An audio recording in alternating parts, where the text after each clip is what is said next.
This is the story of Melfira, a woman who loves to eat monster meat. Because of this, no boy comes close to her. Everyone makes fun of her. But one day, she meets Prince Raven and falls in love with him at first sight. What happens next in their love story will only be revealed by watching it. The film begins with a young woman sitting quietly eating a burger. A man says, "Lady Melfira, this looks really delicious. Can I have a bite?" She says, "Yes, why not?" The man says, "I've never eaten meat like this before." But when Melfira tells him, it's monster meat, the man explodes. "I'll get a cold drink," he says. And then he goes to the tree and starts vomiting. What made her so desperate to eat monster meat? Wait, isn't this the same girl I heard about? Then Melfira was at a royal party where she had to find her life partner because her stepmother had threatened her. "If you don't find your life partner within this year, I'll leave you in an orphanage, Daza." And her father also said it was for her own good. So I agree with this decision. She tried to approach many boys, but they all made fun of her. This is that girl, I wouldn't even talk to her. Look at her face, she's so innocent. She should be ashamed. Melfira thinks no one cares about me here, and sadly runs away from the party. But just then, a monster arrives. Everyone starts running. Melfira sees a couple sitting on the ground. The man's leg was broken, which prevented him from running away. Just then, the monster comes after them. Melfira attracts the monster's attention. "It doesn't matter if I die. Who will marry me anyway?" The monster was about to crush her. But in the blink of an eye, someone slashes his neck. And it was our hero, Prince Raven. Melfira couldn't take her eyes off him. He's so handsome. Even the girls around him start gossiping. He killed the monster with a single blow. He's so strong. Raven asks her, "Are you okay?" Melfira sees the monster's blood about to enter her mouth. She panics. "Please clean it up. It's very poisonous." Raven says, "You're covered in blood like this. Drink this purified water. Even if blood accidentally gets into your mouth, it won't hurt you." He takes her hand and starts leading her away. "Come on. Change out of these clothes." She says, "No, I'm fine like this." Raven asks, "Won't this bother you?" She says, "No, last week I even cooked a meal with the meat of a beast." Raven is utterly shocked. "Who are you?" She says, "Excuse me, I'm Melfira, daughter of Count Marshal Yard. Thank you so much for saving me." Raven laughs. "So you're the girl who eats monster meat?" Melfira is embarrassed. "I don't like fighting them, but I love eating them." Raven says, "So would you like to eat this beast too?" Melfira says, "Yes, why not?" When the prince sees her smile, his brother is blown away. He finds her absolutely beautiful. He takes her hand and leads her away from the people. "Is it true? Is the meat of a beast safe to eat? Will you cook and feed me some too?" Melfira is overjoyed because she had always listened to people's stories and the prince was the one who understood her. She says, "If we drain all their blood, they're perfectly safe to eat." The prince brings her to his camping area and tells his butler, Chaos, to arrange clothes for her. Then Raven brings her to a camp and says, "You can wash your face." He takes off his shirt in front of her. Melfira, mesmerized by his body, covers her face in embarrassment. Then they both clean their hands and faces. Melfira asks, "What do you think? I'll ever be able to kill a monster?" Raven says, "You won't be able to wield a sword with such weak hands.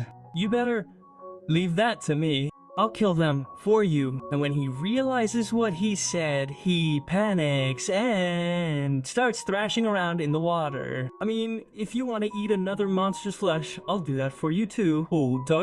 He begins to clean the blood from Melfira's face and Melfira does the same. But when their eyes meet, they become lost in each other. But then Kavos appears from behind. "What is this, Your Highness? What are you doing half naked with a girl?" Well, after this, Melfira changes her dress, and it suits her very well. Now in the next scene, it's time for Melfira to leave. She thanks the prince for saving her life. The prince says we'll definitely meet again, and next time, I'll bring you a gift. Malfira says sure, but until then, take care of yourself. The prince says, I'll bring you a royal noodle. Hearing this, Malfira's mouth waters. She says her mate is best if she catches him alive. Oh no, it hasn't even been a day since we met him and I'm already making demands on him. He says, it'll be difficult, but I'll do it. Malfira thinks people used to say, Raven is so cruel, but he's such a kind person. Sitting in the carriage, Malfira feeds him meat from one of her kingdom's beasts, which Raven loves and praises her cooking, but talking. Malfira thinks, everyone's been making fun of me and spreading rumors about me. But who is this man? With that, she sets off for home. A few days later, when Malfira arrives, winter has arrived. Upon reaching the palace, her father asks her, Malfira, what have you done? You're from the Marshall Yard family, and Raven is a duke. You two are no match, so why did he ask for your hand? Malfira doesn't understand. Did he ask for my help making a light bulb? Her father says no. Did he ask for your hand in marriage? For marriage? No! Meanwhile, in Raven's tent, her brother is telling him, I saw you handle the situation so well by killing that monster at the royal party. But my dear little brother, Raven gets a little irritated. Don't call me your little brother, even though we're related by blood. But our paths have been separated since you were made crown prince 17 years ago. His brother, Maximum, says, you're really stubborn, eh? What's that thing in your hand? Actually, Maximum already knew about yesterday's incident and was teasing Raven. Won't you tell me anything about yesterday? Like that red-haired girl. Well, he reaches into his basket and eats the meat. He says this is really delicious. Did that red-haired girl make it? Raven asks, how did you know about all this? But Maximum keeps dodging the topic. So poor Raven gives up and leaves. Outside, he meets Chaos. He asks Raven when Lady Malfira is returning. Raven says, you're the one who told Maximum about Malfira, aren't you? Kavos flatly denies it, but he was the one who told him.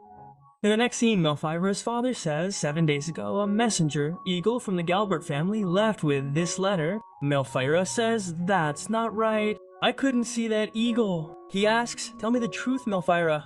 What happened that day that made him send this proposal? Malfira replies, as I told you, a monster came there and Raven saved my life.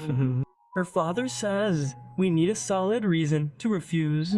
Malfira then examines the letter carefully in her room, and through magic something else appears in the letter. Evelifa, I haven't been able to concentrate on anything since you left. Everyone loved that mask. I can't wait any longer. And that 18th is tomorrow. Friends, friends. Malfira is overjoyed and shares her feelings with her mother, who has passed away. She falls asleep remembering all the happy moments with her. In the morning, her stepmother comes to wake her up. You still haven't changed. I asked Fionn to find you for me, but you don't care. Granted, Raven is a duke, but we can't deny how ruthless he is.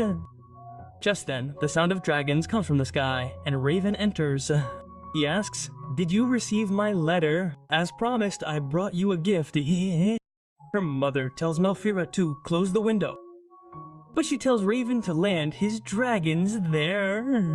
I'll meet you there. Well, friends, after closing the window, she covers her face in embarrassment. He looked so dashing. She was so lost in her thoughts that she didn't even notice. Her mother calls out to her from behind, tell your father I'm not feeling well.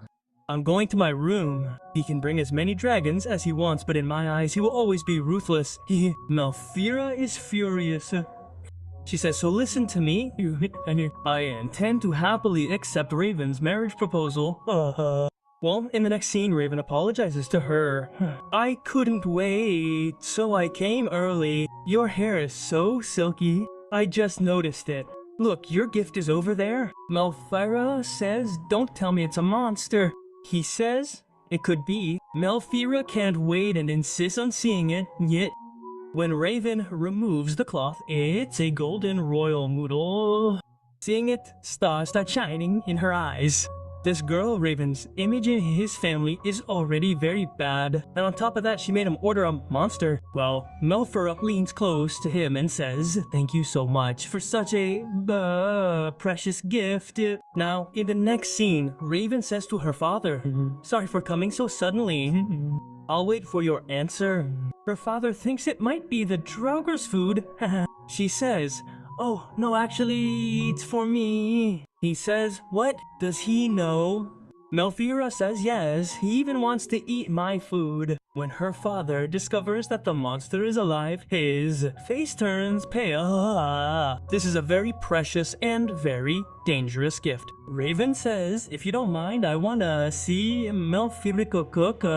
He says you and your dragons should definitely consider this your home today. Then they board their dragons and head to the research facility where Melfera has to prepare the meat, and here we are shown a dark suspense. This research facility was built by Melfera's mother. Melfera thinks it's time to tell Raven everything. What do I do at the research facility, and why do I love eating monster meat so much? Will you accept me? In the next episode, Melfera shows him a magic circle where the monster is sacrificed. This magical circle was created by my mother. With the magic of this circle, we can fill this flask with the monster's magic and blood, making its meat edible. She says my mother invented this method. 17 years ago, the people of this kingdom were dying of hunger. The land was barren and there was nothing edible. My mother was deeply saddened by this, so she conducted many experiments and finally succeeded by making the monster's meat edible. She saved many lives, and this skill is passed on to me from her. But as soon as the food shortage ended, people started calling monster meat bad. Preparing the monster alone was beyond her capacity. So Raven orders the soldiers and they set to work. Then Melfera recites the magic and Raven decapitates its head with a single strike. She then collects the monster's blood and magic in a flask. But this time a problem arises. The flask was about to break because the monster had so much energy. So Raven quickly brings another flask and manages to collect it. Raven asks, "What do you do with this thing?" She says it contains so much energy that we can keep a fire burning for days. Why? He says if that's the case, then it's very useful. We could also use this bottle as a bomb. Then he proudly says, "Melfera, let people say whatever they want about you. But if anyone tries to harm you, I won't show mercy." Hearing this, she blushes. Raven then teases her, "Those rumors about you drinking blood are true, right, Matanoid?" She says, "No, it's all a lie." Raven says, I just felt like I was talking to a vampire." She says, "Please don't say that." Well, after teasing him a bit, he says, "Your shiny soft hair is truly beautiful. I feel like I could give my life for you." She says, "Please stop teasing me." Raven says, "No, I was just giving a compliment." Well, if that's the case, then your eyes are beautiful and golden. This makes the prince blush. But then chaos arrives and interrupts them. They're making a barbecue with meat, both of them drooling. Then Chaos arrives and says, "Sir Raven, your dragons are hungry and you're sitting here having a barbecue party before dinner. You don't dare to. You should be ashamed." He says, "Oh, fine, you can. Get one too." Then everyone tastes the meat and everyone loves it. Melfera's joy knows no bounds. Raven says, "Melfera, you're a genius." She says, "My mom deserves the credit for this." Melfera then says, "I'm going to the lab. Would you like to come?" She leads him to an office room where there are very old equipment and traps. She explains, back then there weren't that many swordsmen and many people were against my mom's research. So Mom and I used these traps to catch monsters alone. Raven takes her hand, sits her down on the couch, and asks her directly about marriage. She says, "I have a terrible past, which is why all the noble boys run away from me." If you marry me, I'll just be a burden on you. He says, you don't need to worry about all this. I don't want you to give up your research because of what people say. Once you join the Galbraith family, you can pursue your research with a free heart. I'm also called a ruthless prince because I kill monsters. Malphira says, I never thought you were ruthless. On the contrary, you seem very kind and handsome to me. Hearing this, friends, the prince turns his face away. He can't bear to look Malphira in the eye. Oh no, what am I thinking? Why am I so worried? Malphira tells him someone has to kill the monsters. You play a very important role. You fight monsters. You have the blood of a warrior in you. Raven says a little sadly, don't you find that cruel? How do you think I am as your fiancé? Malphira thinks to herself, I never thought of that. If you look at it, the only difference between us is our status. But it would be very romantic to spend a life with a handsome and lovely man like Ramon. Coming out of her reverie, she says, actually, many girls are crazy about you. Will your people accept an ordinary girl like me after marrying you? Raven looks into her eyes and says, monsters were just prey for me.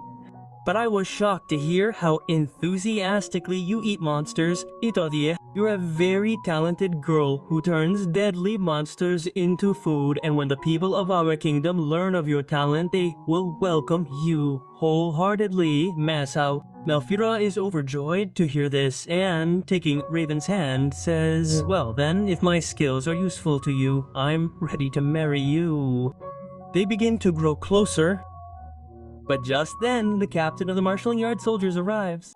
Mr. Raven Count is calling you. As Raven is about to leave, he whispers something into Malphira's ear from behind to Lady Malphira. It's best not to share your kingdom and research with someone you don't know well.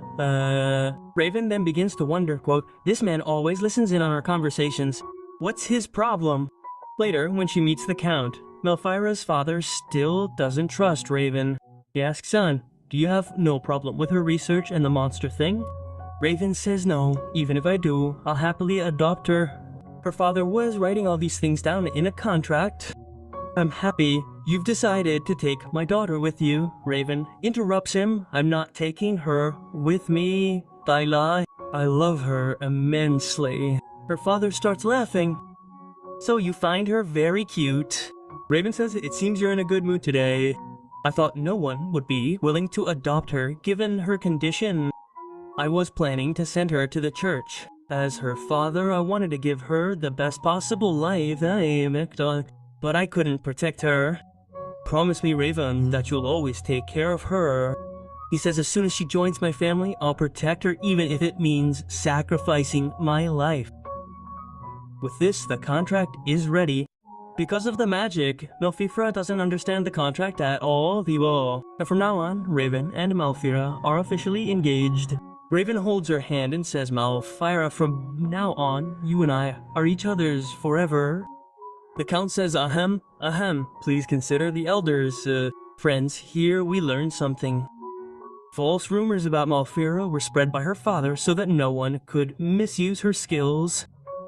Now do you understand, why did her father say that he couldn't give Malphira a good life? Raven says I would be very happy if you don't do such things in the future, Well, Malphira doesn't understand. What are they even talking about, Now after Raven's departure, Malphira is busy packing her belongings. She is moving into Raven's house, and to ensure there are no shortcomings, she is taking all her research materials with her. Just then, a servant Mulahan arrives. Lady Malphira is ready to take the dragon luggage. But what are you going to do with the monster's floor?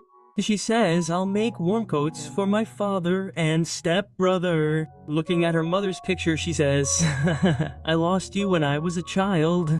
I don't know how hard it is to manage a household. Then she enters her father's room, but her stepmother is there. Now I'm just fed up with the noise these dragons make. Malphira still speaks to her kindly. Yes, stop pretending to be obedient. Remember, even if you two have a son, my son Louis will still inherit this kingdom. Malphira says, don't worry, from now on, I'll serve the Galbraith family. She says, you're pretending to be innocent just like your mother, Elisa. Malfira wonders, how does this woman know my mother? Celia then says, listen carefully. If your engagement is broken, don't set foot in this house again. I'll drop you off at an orphanage. Okay, Malfira says. I understand. It's time for Malfira to leave. She's wearing a wonderful coat. Her father gets a little sentimental because it belonged to Malfira's mother. Just then, Raven arrives. He kisses her hand. How are you, my dear Malfira? Hearing this, Malfira begins to tremble as Raven had been flirting with her in front of her father. Raven pulls her closer and says, Count Marshal Yard, please excuse us now. But before leaving, he takes Malfira's permission and sets all the research papers on fire. I have Malfira. I don't need anything else. Malfira is a little nervous about her future. Raven tells her, no need to worry. I'm the soldier who ate the royal noodles meat or Nalt's meat. He's already told everyone. Everyone in the kingdom is eager to see you. Ew. This puts Malfira in a very good mood. She thinks Raven is truly a wonderful person. Night falls. They see the dragon's horns glowing, helping them navigate. During their journey, they stop for the night in a town. Malfira gets a little nervous. There's a forest and a river around here. Are we really gonna spend the whole night outside? Raven says, don't worry. I'll arrange a comfortable room for you to sleep. Just hearing this, Malfira's face lights up with excitement. So that means we can catch fish monsters in the river. I've only heard about them in books. I'd love to try them. Raven laughs. Yes, they're a little difficult to trap. But we'll do it. We'll set our nets at night, and by morning, we'll catch some morin. Malfira asks, excuse me, your highness, have you ever eaten monster meat for dinner after killing it? He replies, yes, it's very delicious. I remember my assistants kept vomiting after eating it, and I had to go to the bathroom 10 times a day. But that day, after eating your meat, nothing like that happened to us. Afterward, they land in the town, and Raven shows him her room, which is a very simple one. Malfira, will you be comfortable spending the night in this room? She says, this is all normal for me. Sometimes I even fall asleep on the floor while working, and the best part is, you're with me. That's why I'm not afraid of anything. Just then, she smells a strong scent. She sniffs it and heads straight into the kitchen.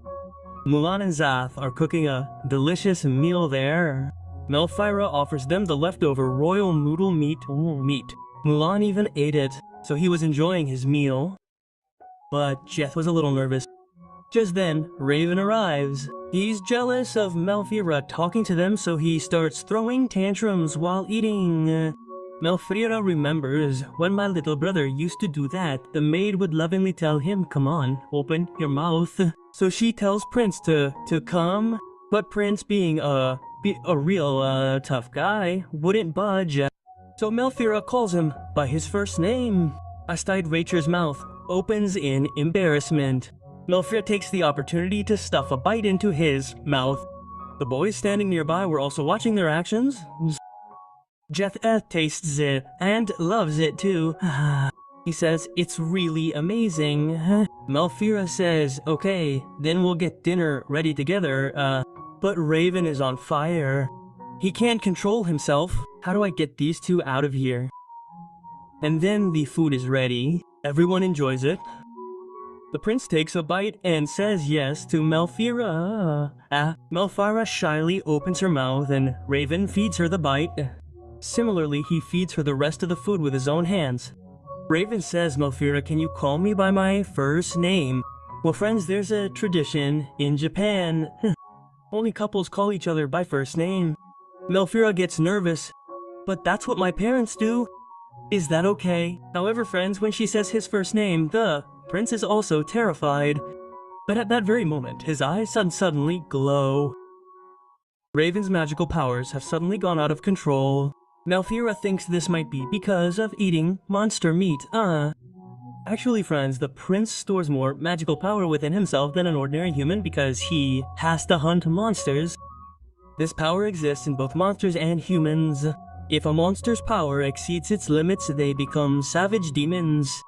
But what happens to humans? I remember when my mother used to sacrifice monsters, she would store all their magic within herself. The same thing happened to her as it did to Raven. She would be sick for days, and one day she became so ill that she couldn't get up again, leaving Melphira alone in this terrible world. After her death, Melphira remained undeterred. She researched for months and finally found a solution to this problem. She discovered her mother's magic circle was incomplete. She made changes to it and devised a new method that could safely store the monster's poisonous magic and blood in a flask. The next morning, when she woke up, she found herself lying in her room. Last night, she fell asleep on the floor, stressed. Raven had carried her into the room. She feels utterly embarrassed thinking about it. She runs to Raven and asks him how he's doing. He says, "I'm perfectly fine. Nothing can happen to me." He teases her, "You can touch me and see if I have a fever." Poor innocent Melphira can't understand that Ramon is flirting with her. He hugs her. "We've got something for you. Don't you want to see it?" Poor Melphira is left wondering, what's wrong with him today? Why is he behaving like this? Raven wasn't satisfied. He says, "Your silky soft hair makes me want to stare at you all the time." Melphira says, "But I haven't styled it yet, but I like it just the way it is." "Your Highness, stop it now." Raven grabs her from behind. "So that's what you meant. Raven Aristide, right? After all, we're engaged now, so why be shy about calling them by their first names?" But just then, Zeth arrives. Seeing them in this pose, he says, "Oh no, what have I seen?" They started this early in the morning. Raven then begins to lead him to the fish monster. But before that, Melphira tells Zethwo, "Please prepare the gram flour and ghee here." They pull the fish out of the net, and when they place it on the ground, it's a jointed fish monster. Melphira too is very excited to see it and raise her sword to kill it herself, but she can't. Raven grabs the sword from her hand. He takes Melphira's instructions and plunges the sword into the fish's lungs. Finally, the monster is put out of action. Similarly, Melphira uses her magic to collect the fish's blood and poisonous magic in a flask. However, her hair is blowing in the wind, causing her great embarrassment. It's morning. A chef is called in, a master fish catcher, and he performs his task with remarkable skill. Melphira then lectures Raven and all the soldiers like a teacher. First, we'll mix all the spices and water with gram flour and use it as a marinade. Then we'll dip the fish pieces in it and fry them in oil until golden brown. Then we'll enjoy them. When they're ready, the prince brings them to Melphira. She says, "My hands are oily. Can you feed me?" They were too hot. So Raven, like a fool, cools them down and then feeds them to Melphira. Melphira is lost in the world of taste from the first bite.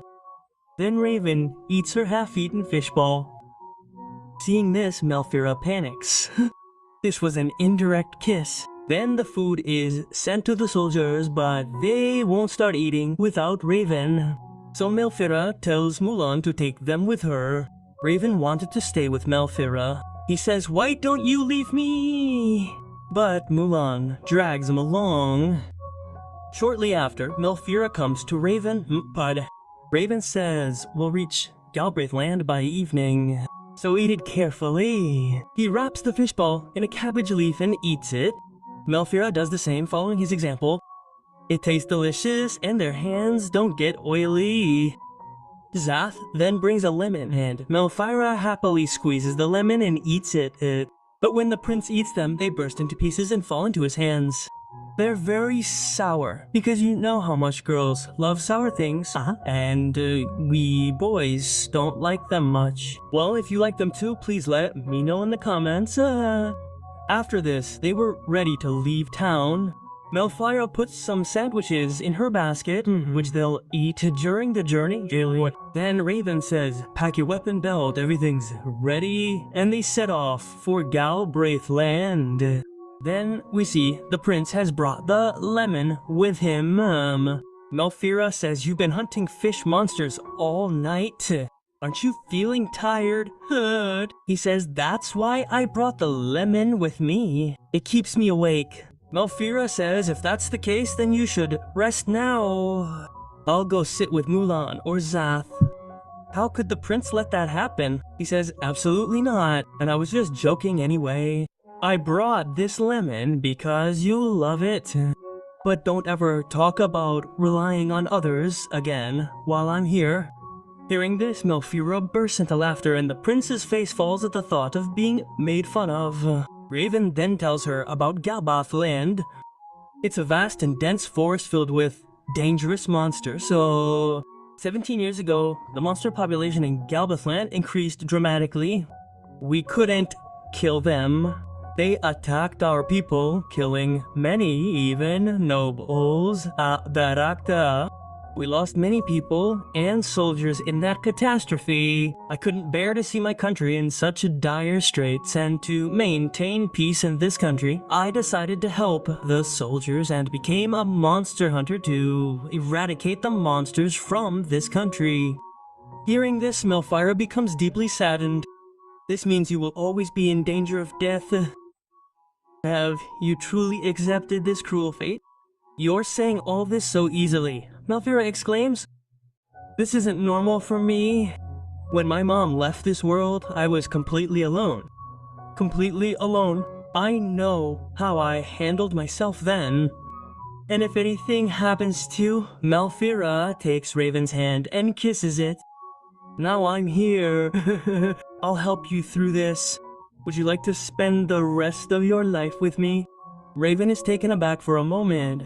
Malfira, you can really say that? But no matter what, I can't put you in danger, Malfira says. I just want to help you. Raven says that's not the case. But when I was 7, I couldn't control my magic. I had immense magical powers. Many teachers even tutored me, but every time I lost control of my powers, all the servants and teachers were afraid of me. But one day, Chaos came to me and vowed to support me. Over time, I gained control over my powers. I can store immense power within me. And that's why I decided to become a monster hunter. And because of this, the king of my father's kingdom nominated my elder brother as a candidate for the throne. But many nobles wanted me to become king so that I could use my powers to conquer other countries. Everyone started gossiping. People are dying from monsters while they are busy fighting their own battles. Then his brother announced to everyone, "From today, I am your king." From that day, our paths parted. He became a king, and I became a knight. They could only make clothes and shoes from monster skins, and then they burned their bodies. But now that you are here, a lot is going to change, and he tells this story to Malfira.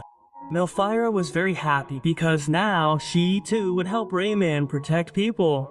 She takes his hand again and proudly declares, "I won't let your life be sacrificed like this. I will research day and night and find a way to remove the poisonous magic from living monsters that drives them mad and forces them to attack humans." Hearing this, Raven is overjoyed and kisses her on the forehead. Time stops for Malfira, and she becomes deeply embarrassed. Please, please do this again. Well, they then enter Galbraith land. The end. Raven shows her around. This is the dense forest I was talking about. The ground and air here are filled with magic, making it the perfect habitat for monsters. This land is also studded with diamonds and gems, and this is the Galbraith River, which further divides into 3 parts. They were engrossed in all this when hundreds of eagle monsters appeared from behind Minayasaga. "Everyone, get ready," Raven said. Malfira was sweating at the sheer number. The monsters were closing in. Raven said, "It's time to use your powers." He told Malfira, "Put on those goggles Sorry, this must be new to you, but it's common in Galbraith.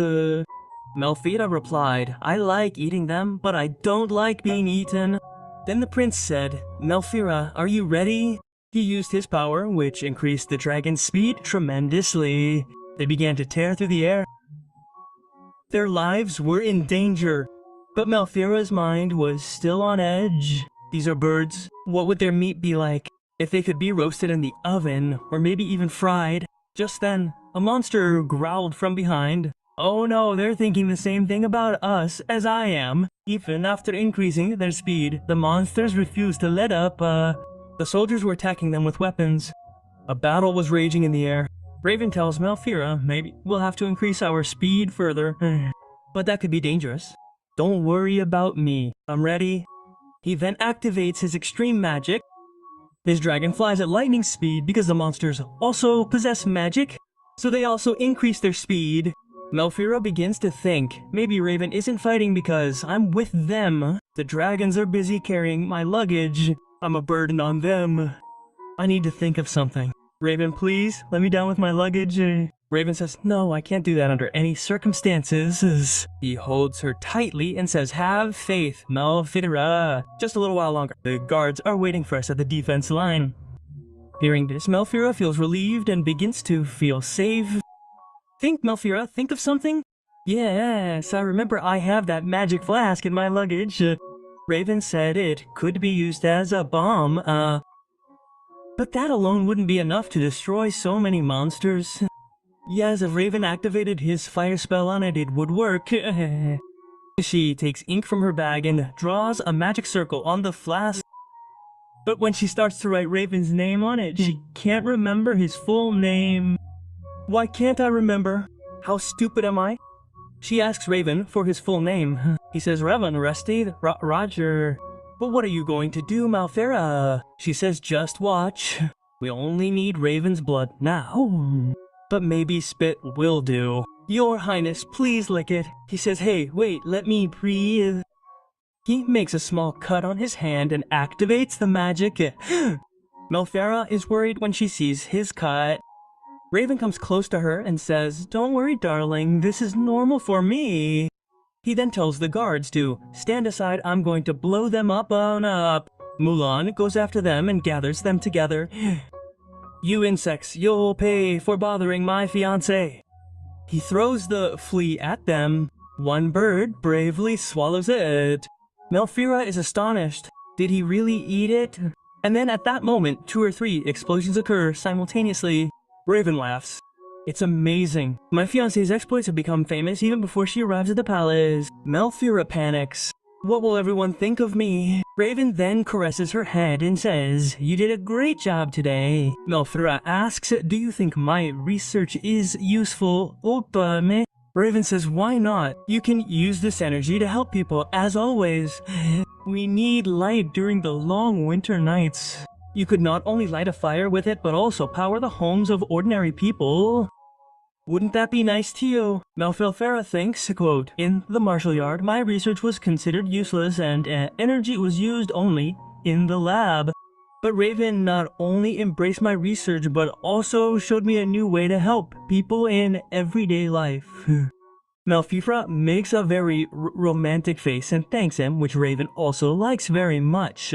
He says, my Fion is the best and most understanding girl in the world. Melfira chides, please stop buttering me up. Raven says, okay, fine. From now on, we'll hunt monsters together.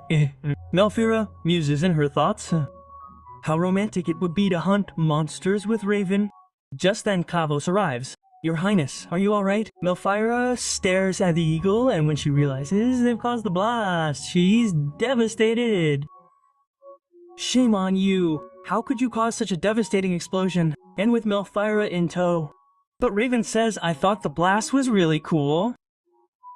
More guards arrive. They ask, is that Raven's Fion? Look how silky his hair is. Raven's got it. I'm so jealous of this guy. Melfira covers her face in embarrassment. This is so embarrassing. Raven hides her face. Stop staring like that. You'll cast an evil eye on him. Everyone says, let's see what happens to you. Then they arrive at a city in the kingdom called Middle Lake. There's a strong fortress built here where Raven lives. In fact, this city is very close to the forest, which is why monsters attack this city first. To protect the people, Raven built his castle within the city and built high walls around it. A magical shield also sits atop the castle, preventing bird monsters from entering. They were very tired, so they'll rest here today. Chaos leaves after telling them this. They soon meet at the castle, and they enter the town. The people there are very friendly and welcome them warmly. But Melfira becomes very saddened by this. The people here don't like to eat monsters. Raven says there's no need to worry. They don't eat because they fear they'll get an upset stomach after eating them, just like he did. They then land. Suddenly, Melfira spots Dragon, who thinks he's staring at her. But Dragon was actually staring at the monster's meat. After all that travel, even Dragon was hungry. Well, he looks at her with such loving eyes that Raven has to give her meat, while Mulan and Zad start saying that Raven's dragon is a glutton just like her. In the next scene, Raven takes Melfira to the castle. Crossing a bridge, she sees herself in the water. Suddenly she realizes, why is it all red around me? Oh no, a bomb exploded in my hair. My ribbon came loose while we were speeding. That means I've been wandering around like this all day. I should be jailed for such carelessness. My first impression of Raven as Fionn was so bad. She tells Raven, I want to tell you something. I want to prepare myself before meeting everyone. Raven says, Mom, forgive me, How did I forget this after all the love lectures from him? Mulan asks, call Lilia, Sabrina, and Nina right now. In the next scene, all three girls appear. My name is Sabrina. Nice to meet you, Princess Melfira. Melfira blushes just by looking at him. What a handsome girl. Call me Melfira. I hope you'll teach me all the rules and regulations of this place. Raven then tells Melfira, I'm in that room. Let me know when you're ready. But before leaving, he takes off Melfira's gloves and kisses her hand. Melfira is embarrassed. You do that every time. Please, look around. She then enters the dressing room, which was a very luxurious room. Melfira's shoes were dirty, so she was embarrassed to step inside. Sabrina picks her up and carries her into the room. You're so delicate, just like a flower. She says you're so just like a flower. Hearing this, Melfira's face turns as red as a tomato. Please move your foot forward, she says. Let me take off your shoes. Melfira says, no, I'll do it myself. Actually, Sabrina looked more like a boy than a girl, which is why she was feeling so embarrassed. Melfira then looks at her sword. Raven has a similar sword, and she remembers their first meeting when Raven saved her life. Sabrina then starts combing her hair. But instead of styling it, she messes it up even more. Her hair actually looks like a boy's, so it had been a while since she'd styled it. She says, don't worry, I'll get it perfectly straight. I used to brush my daughter's hair when she was a child. Oh wait, are you married? Do you have children? She says, yes, I have a daughter and a son. My daughter also wants to be a knight like me. Melfira says, have you heard the rumors about me? I'm famous for killing monsters and eating their meat. They are momentarily stunned. Melfira says, Nina, I have all my equipment in my bag. Can you get them out? Lilia still couldn't believe it. She asks, Princess, do you really eat monster meat, Mamet? Nina immediately shuts her up. You're not allowed to say that. Melfira says, oh, it's okay. What's true is true. She tells them the whole story. So that's how I started eating monsters. Hearing this, Lilia becomes very curious. But we were told that their meat is too tasty. Princess, is it really tasty? I want to try it. Melfira says, I'll get permission from Raven and let you taste it. And would you both like to join us? Lilia says, I'd like to try the screenwood. I heard from Mulan that they're very sweet and juicy, but I couldn't eat them because Mulan was sick. So, okay, I'd like to try it too. Lilia was very excited, but the others were a little apprehensive. In the next scene, Raven was getting ready and leaving. Mulan asked him. Malfira is here. Where are you going? Mulan, haven't you seen a flock of eagle monsters? We've never seen so many eagle monsters before. Today, we even tried to scare them off with dragons, and they were so fast that Don't you find this strange? As they were talking, we saw a man walking on the other side who... Raven thought I agree that the weapon created with Malfira's research could destroy a city. She didn't do anything wrong, but her research could be misused. How many people in our country can create such a magic circle? If someone copied Malfira's research, it would only lead to destruction. I'll have to seek help from people I trust to save Malfira. As Mulan stared at him, he stared at her face. Mulan, I want to tell you something. Just then the door opens. Revan raises his sword and puts it to the man's neck. But that boy was Chaos. I want to hear it too. How did you come suddenly? Don't give me such surprises. Chaos is always angry at him. You're having fun here while I'm waiting at the palace. Revan says, Mom, I'm sorry. I thought Malfira needed to freshen up. I brought some maids from the palace to take care of Malfira. One of the girls was Mulan's sister, another was Chaos's mother. And the third girl is the wife of a royal guard. If Malfira needed to freshen up here, why didn't you tell me? You left her in the care of the guards. Raven's son, you're still naive in matters of love. After they leave, Mulan says to Chaos, I'm sorry, Chaos. By the way, what's my sister doing here? She only knows how to cook. Chaos says, to be honest, I could trust these people with Malfira. Niftia. He locks the door and creates a shield around them. So tell me the truth, how did that huge explosion happen? Do you even know what the consequences could be? Imagine if someone saw it, how would you answer it? In fact, Mulan didn't know how the explosion happened. Raven tells them the truth.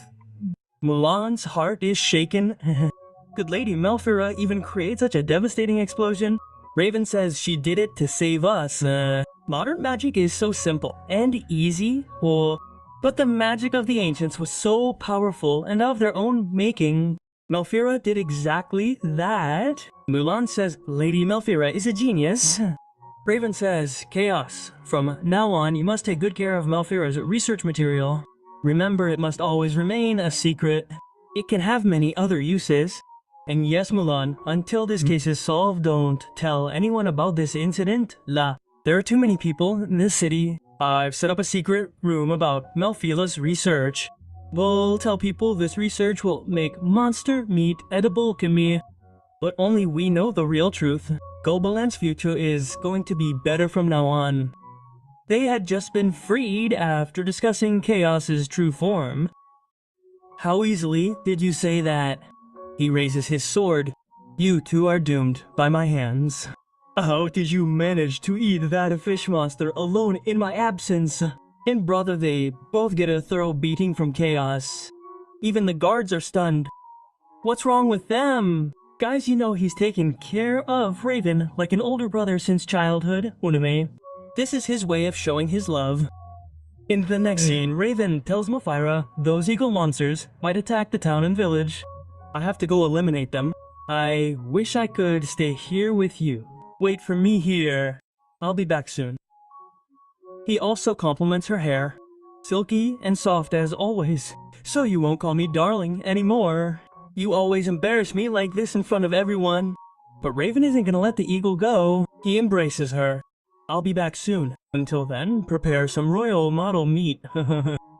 But before leaving, he asks her, is there any monster you'd like to try? Malfira is lost in her thoughts again. Not this one, but this one. After much thought, she names the same scream monster Lilia told her to eat. This is the one you had to go to the bathroom 10 times after eating. But that won't happen this time. But the most important thing is to take care of yourself. It's okay if the monster isn't there. But friends, can that be possible? Malfira has made a request and Raven doesn't fulfill it. Before leaving, he hugs Malfira once again. This is my advance payment. The rest will be done after I'm done. After that, he says goodbye and leaves. The next morning, when Malfira wakes up, she's very worried about Raven. Those monsters were too many. I should have given them the Royal Moodle Energy Flakes, and I'm angry. I can only sit here and wait. Sabrina then shows her her research room, which the prince has prepared for her, but she's constantly missing Raven. She can't concentrate on anything. 3 days pass in this way, and then a voice comes. Raven has arrived. Malfira runs to meet him. I'm glad you're okay. Raven says, sorry for being late. I've brought you a gift. And along with it, I've also brought the screen wood fruit, but I'm very tired. I need to sleep. And literally, brother, he falls asleep on it. Now this is the fruit of that monster. I've read about it in books. There are different varieties of it. The red one is sour and has a strong odor. First she chooses the black one, works her magic and makes it edible. Now it's her turn to eat it. 2 girls were nervous and 2 were eager to eat it. But before eating, Malfira takes out a device that can measure the magical energy of any object, though because she still thought the seed might contain energy, and it does, okay. So Sabrina bites into the fruit, and everyone's eyes widen. It looks incredibly sweet and juicy. After removing the seed, she sees the meter reading is exactly 0. So finally, we can enjoy it. Lilia can't resist, so she tastes it first. Whatever it is, it's incredibly sweet. Malfira then tries it, and she's like, oh no, it's fine. Everyone else loves it too, and they finish it in no time. Tosama knew. Malfira even thanks Lilia. If you hadn't told us about it, we would never have eaten something like this. Now it's Raven's turn to taste it. Lilia asks, what do you think, princess? Will he like it? Malfira says, I admit his experience with this fruit wasn't good, but I'm sure he'll love something so sweet and juicy. Then they both apologize to Malfira. Princess, please forgive us. We doubted your skills. Malfira says, oh, no, it's okay. And the truth is, I'm called the demon lady who eats monsters. Who knows, I might even eat the dragon someday, or I might leave Raven and go back to Marshall Yard. But Raven was standing behind, listening to her. So you all got scared, she said. Malfira's soul separates from her body as she sees him. He says, so, will you leave me and go back? Malfira replies, I was just joking. Please don't take it to heart. Raven's face falls. Maybe you don't love me. That's why you said that, right? Malfira apologizes. I had no intention of hurting you, Sha. But Raven was just having fun. Malfira starts running away, but Raven catches her from behind. Where will you go now, darling? I'm sorry. I was just teasing you. People think I'm ruthless, but when you said that, I felt bad. Malfira tells him, I was just joking. I didn't even realize you came. Let's forget about it. Raven says, don't you want to see your gift? No. What? I thought these were just fruits. Then Raven takes out a cute puppy and shows it to her. It's by profession the guardian of Galbraith. Malfira is very fond of the dog. Where did you find it? It was running away from an eagle monster in the forest. So we rescued it. It got separated from its parents. We'll have to release it back soon. Malfira says, hopefully, it will be reunited with its parents soon. But how did it become Galbraith's guard? Raven tells him he was a swordsman before me. He said so. He even considered it part of his family. The guards leave them alone. Raven puts a hand on Malfira's shoulder and starts stroking her hair. Malfira says, oh yes, I forgot to ask you, would you like to try that fruit? Raven says it looks better than last time. He takes the first bite and falls in love. He tells Malfira to come over and they enjoy this romantic moment.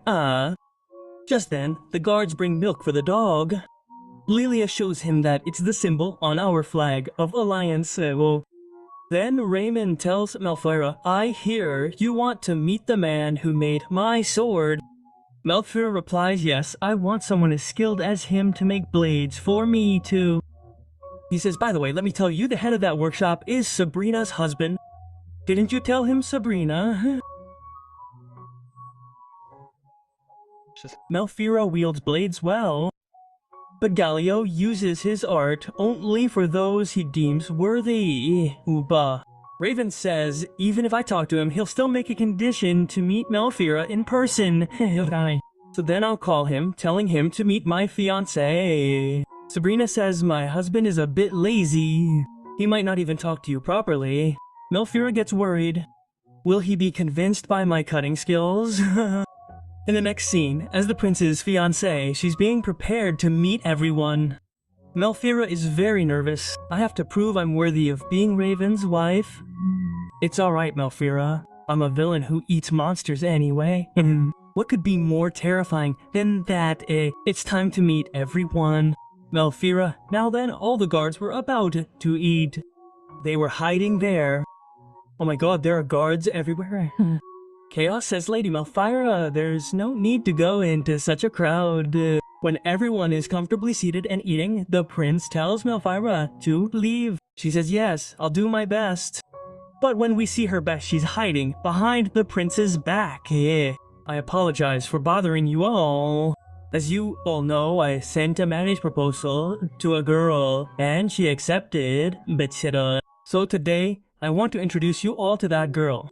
This is Melfira, daughter of Count Marshal Yard, my fiancée, my love, and my future wife, and my Everyone's eyes widen upon seeing her. But as she begins to speak, she feels everyone is judging her. She instantly becomes hypnotized and blurts out, hey, your highness, I can't see the people standing behind me. Raven picks her up and places her on his shoulder. She starts to say, why don't I die of shame? Everyone starts saying, she's so cute. Her hair is so silky. Raven, tell us what you fed her to trap her. Raven says, stop that nonsense. I didn't play tricks on her. I went straight to her father and asked for her hand. Well then, Melfira tells everyone, as Raven told me, my name is Melfira and I'm happy that someone like Raven is my fiancé. I don't know much about the rules and regulations here, but from now on, I'll be staying here. I'm sure you'll be happy about that too. But everyone was looking at her as if she were a monster. Did I say that correctly? Well done, Princess Melfira. Then, Melfira feels relieved. All the guards say there should be a party to celebrate this. After this, everyone was enjoying their meal. A boy asks Melfira, Princess, can you tell me? How did Raven woo a beautiful girl like you? Tell me, how did you first meet? Melfira tells them everything. That day, when the monsters attacked the party, Raven slashed their necks with a single blow. I found it very charming and I fell for him. All the guards look at Raven. He says, stop staring at me. I wasn't wooing her. But just then, Galio arrives. My name is Galio, a 6-foot-tall, muscular man. I run a workshop in this city. Raven, I've heard a lot of praise about your fiancé. I thought I'd go and meet you. Is this really true? Melfira tells him bluntly, when I learned that a great man like you could make such fine swords, I requested you to forge my blades and asked Sabrina to introduce me to you. He places 2 large jars filled with snake wine in front of her. Lady Melfira, as you know, I only make swords for those I deem worthy, so you must prove it.